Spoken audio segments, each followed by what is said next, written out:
Yo guys, good day! Yun, panibagong vlog na naman guys dahil may bigla ang show tayo. Papunta tayo ngayon ng Batangas. Ang pangalan lang resort ay Pamana at alam ko ito ay malapit sa Nasugbo at dadaan kami ng Cabiang Tunnel syempre.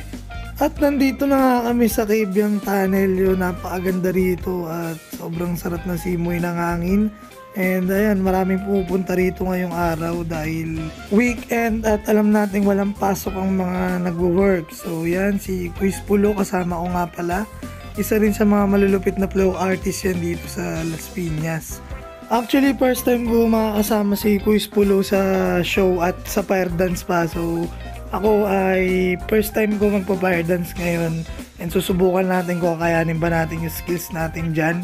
Kahit sa maiksing panahon, syempre nasahan tayo nila Gio at ni Kuya Ivan na mag-perform doon. So gagawin ko yun the best para mapabilib natin yung mga tao. At syempre para hindi na rin ako matakot sa apoy.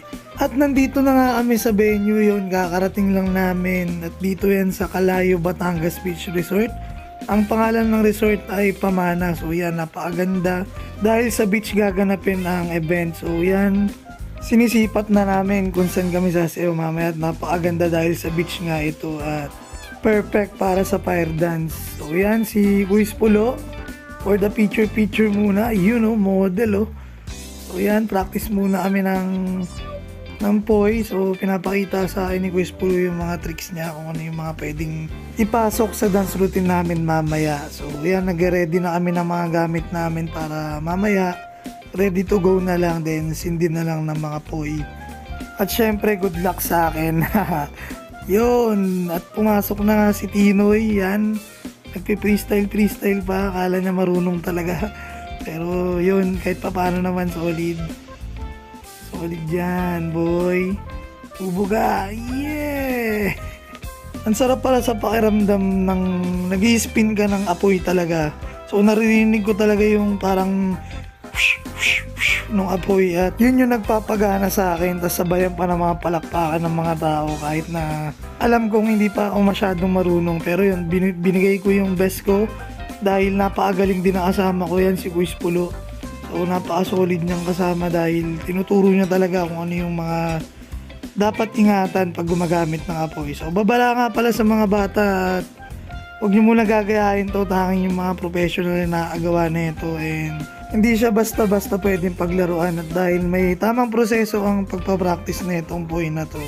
Soon mas mailalabas ko pa yung mga talento ko dito sa pagpa-fire dance syempre dahil may magagaling akong coach na nagtuturo sa akin, si Kuya Ivan at si Gio at syempre yan si Quiz Pulo.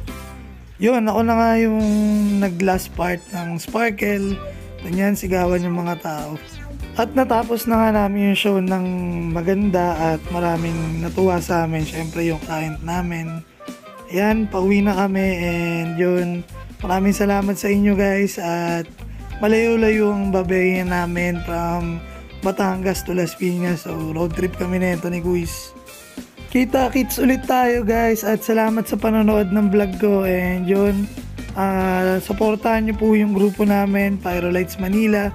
And kung may mga kakilala po kayong gusto mag-book, andito po kami. Pwede nyo po kaming i-message. Maraming salamat po and kita-kits, goodbye and God bless.